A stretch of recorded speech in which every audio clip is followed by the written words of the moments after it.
Howdy folks, Doc here with Last Best Tool.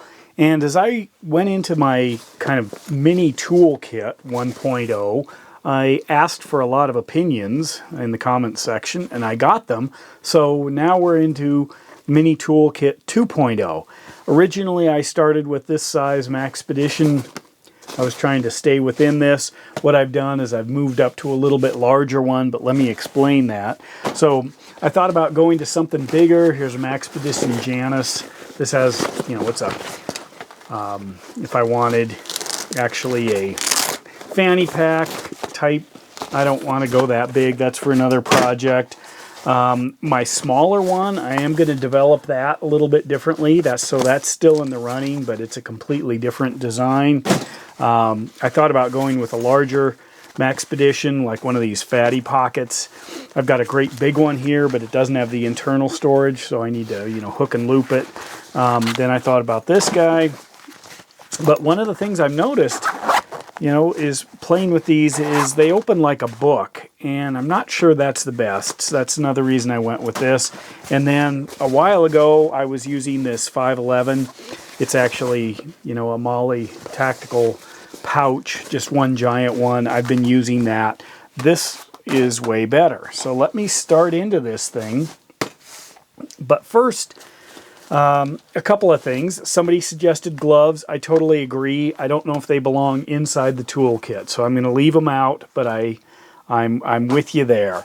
I am going to build a newer toolkit, a larger one, and this is going to be a minimum size here. And that's because I want to be able to put these into a larger toolkit, but they don't fit in the standard mini size that I'm working with. And because of that, I don't want to go too big because that's another project. That's a different design. I'm working on that one. Some folks suggested a hammer.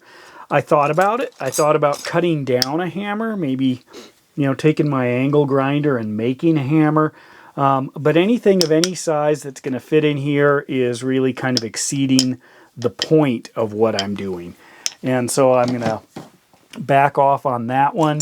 There was a question about using both the plier wrench and an adjustable wrench.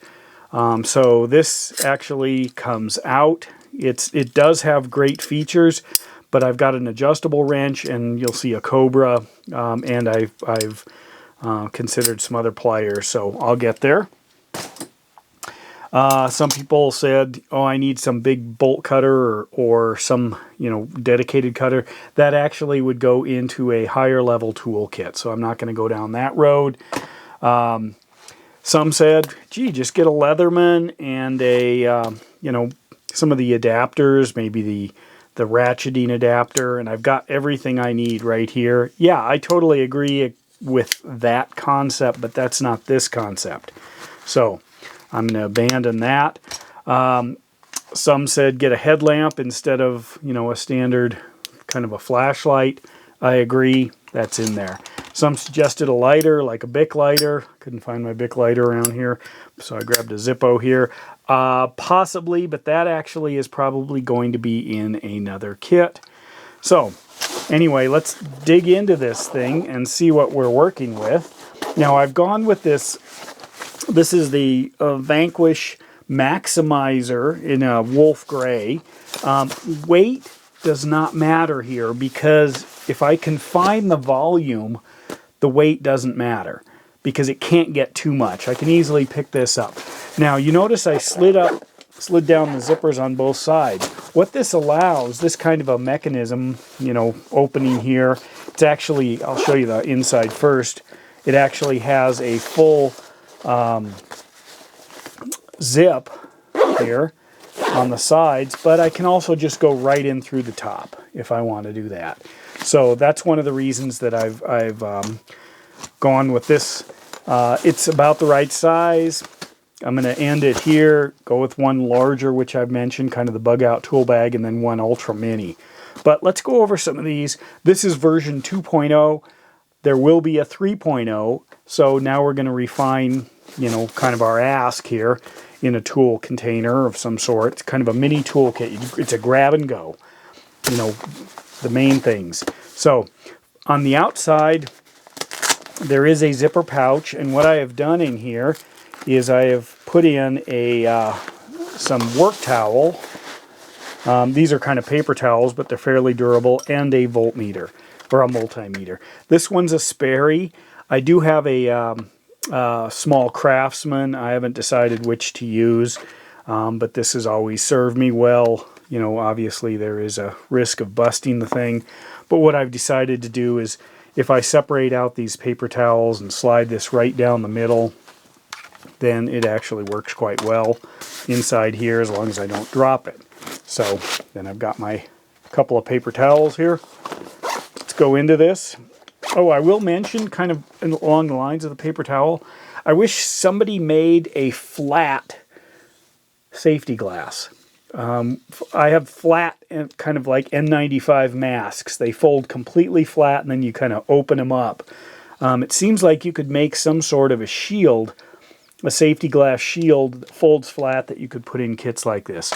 So there's an option for a company if you're paying attention. So once I'm in this thing, what do I have? Here it is. I listened to you. First of all, folks asked about some sort of a saw. They suggested a vice grip. There's another, oops, I'm gonna go out this way.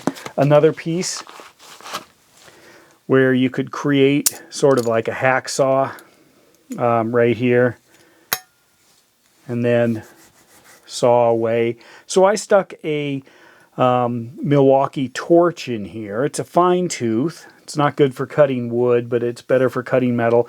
And this is the longest one. If you look at this, this is a 9-inch. It does actually fit in here. Let me show you what I was working with. So I had several options. And what I did, just drop this down on here. Here are my Sawzall and hacksaw blades. So I went through, I thought about using a hacksaw. Could be good, but probably need something a little beefier. I went in through here, dug through all of my different blades, and decided that, in fact, I needed something a little bit longer. Why? Because I could fit something longer in here, so I dug into my Milwaukee torch blades.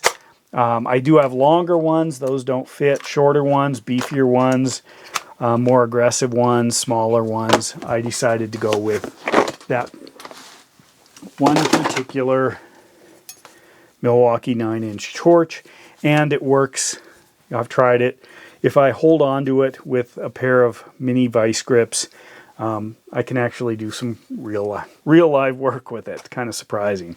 So that's a winner. So I added vice grips, and I added the blade.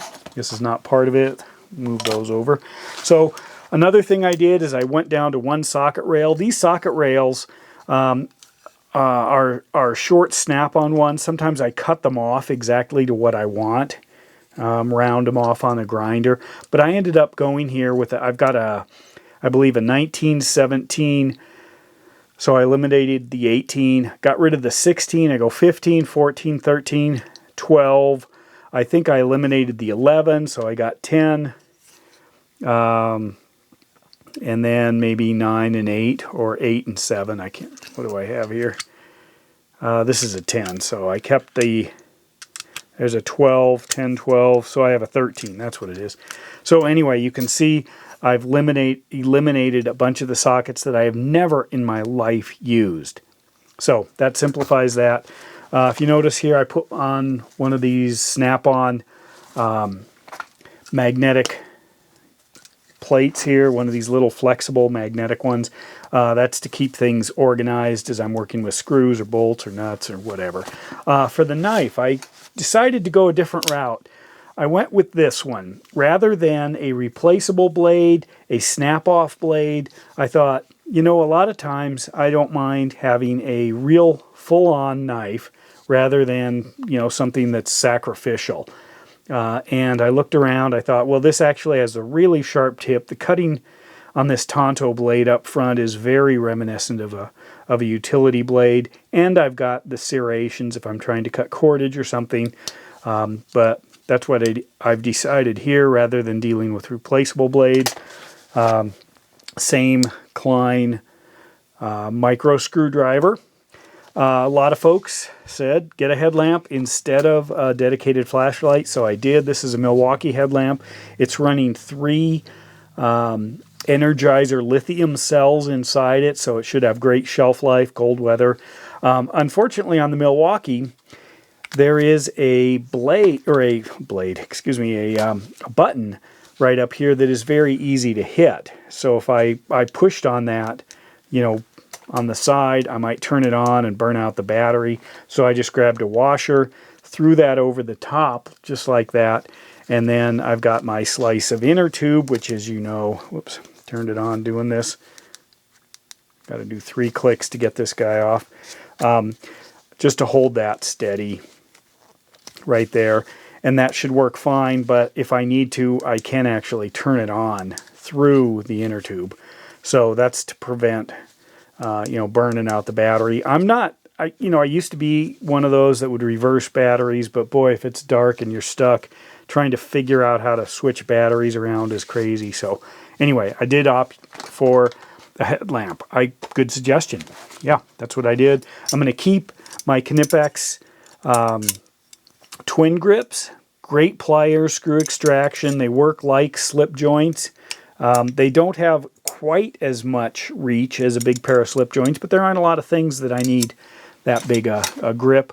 I'm also going to go with these Cobras. They do have a larger grip, and I abandoned the plier wrench. So I'm going to do all my major large pliering here, but then there were a lot of folks that said I need a wire stripper, I need a cutter, and I need needle nose, so I answered that in one call. These are great. These are the Snap-on. These are the Klein. They were in the Journeyman series. Getting a little rusty here. Pulled them out of the garage. And these guys here, I don't know if I got a number on here, J206-8C. I keep a little cap on the top because they are spring-loaded. But now I've got needle nose, I've got strippers, I've got cutters, and basically another set of pliers, but they have no bolt gripping whatsoever. So, got to have those. This is interesting. I swapped out this. Originally, I had this snap-on here. I decided to go with a simpler but high-quality snap-on here. Standard metal. This is an industrial finish here. 72 tooth ratchet. It gives me a little more space. But I started thinking, originally I thought, gosh, I could go with a flex head, but sometimes the flex heads give you, a little bit of fight trying to get things lined up. I think it just something simple is better. But then I thought, if I really needed to go with a really strong ratchet that is small, what about doing something like this? Obviously, I've got basically a permanent extension if I'm only using 3/8 drive sockets. But this is a massive flex head, 1/2-inch driver. So I'm starting to wonder, is this a direction? Is anyone doing this? So I could actually slap on my 3/8-inch stuff onto this giant head. So it's super strong, which means if I throw on some sort of a cheater bar here or pipe, if I need to, I've got way more horsepower on the front end of this thing as far as foot-pounds. So I'm not going to damage something. The reason I kind of mention that is when I was using one of my original small sets, somebody was adamant about not having, a 1719 flip socket, because any bolt that is that size, I'm probably going to bust the ratchet. And in reality, they're probably correct. If I really need, if it's a really, fairly strong ratchet, fairly strong bolt stuck in there, I'm probably going to break the ratchet. So I'm looking at other options. But this is how this could work. You look at that thing. This is just super beefy. So is this a route I should pursue? I'm thinking about it. It's just a massive. I'm almost wondering. This is a 1/2-inch. If I could get a. This is really stuck on there, which is why also I use my snap-on pry bar. That's still in there. if I could get a 3/8 anvil on a head this size. It's got me thinking. Anyway, I just put an adapter on it and am throwing that out. Remember, this is version 2, not version 3, which it'll be in the future. I attached my 3/8 21 millimeter. Basically, this fits a lug nut on my truck on an extension. You know, pushing the limits, but that's what we're doing. 2 things here. I kept my pry bar. I love this thing. And I went with a smaller, I think I've got the other one here. Originally, I had this one in there with a full plastic sleeve. This is aquarium tubing, and it is 3/16. I don't know if it says that in a way you can read it. 3/16 inch. You can also get quarter, a little bit larger, but that's what I use. And this one I noticed is even smaller, this tubing here. And I just put it over the very tip of this smaller handled ratchet. This is the one I did the, you know, kind of our thing shrinking, sort of the shrinkflation, because this was a little narrower. But that's a good size there. People suggested a writing instrument, so I decided I would go with this. This is a high boom. It's a kind of a knockoff. I have the other one somewhere on here. This is, you want the good stuff, you go to the Pika Dry. This is also a lead pencil. I have all kinds of different pencils, but this is a good one as well, and a little simpler, a little smaller. This is my choice of a wrench. I just find these so handy. There's something about the fit, using them blind around corners, behind things. I just find them easier to use than the plier wrench. And because of that great grip there, you can often use it for other stuff. But that's what I went with there to supplement my pliers. What do I have here? This is where I've got my 3/8 wobble extension and also a 3/8 to 1/4 inch bit driver. This is a Vera here, and I went ahead and threw in one of the long Phillips. I've had some suggestions that, you know, using one of the long bits just makes life a lot easier than rather using an extension. I totally agree, so that's why I adopted that. A magnetic pickup tool. This is one of my old Craftsman ones. I assume this is USA made. I don't know, but here it is, and it uses the collar on the front end. You know, not super great in build, but what happens is if you slide that up, then it doesn't just grab everything. You can move it around. A lot of these, if they're off, they snap onto things, and then you have to break them free, and they click, and you're trying to grab something, and it's bouncing around. So if you can get a collar that overhangs the actual magnet, it reduces the force when you're just sliding it by something metal. It doesn't grab it. But if it had if it didn't have a collar, it would grab, and then you start fighting with it. So I like those collars. Small. There we go. Again, I can't say light because light doesn't matter. The fixed size, the fixed volume of this is dictating the weight. And then I've got an extension, 1/4 here to 1/4 here with this Makita. I'm going to keep that. I do like it. A couple of wrenches still, except I did order a larger one from Snap-on to take this up one more level. I don't have it because everything's back ordered, but that will be one of the things I'll be adding. And then I do like this PB Swiss with the bit carousel in the back. Gives me all the choices I need. I do have some other pockets here I haven't used, partially because I'm not interested in overstuffing this thing. Oh, forgot that. There was a suggestion about a pry bar. I decided to go with this Dasco Pro. It's a little small finishing pry bar. I use these things all the time. Very simple design. So I went with that. So there's my mini Toolkit 2.0. Let's take it to the next level. So given this and your suggestions, thanks for all the great suggestions, what's the next level? Let me know. And with that, Doc out.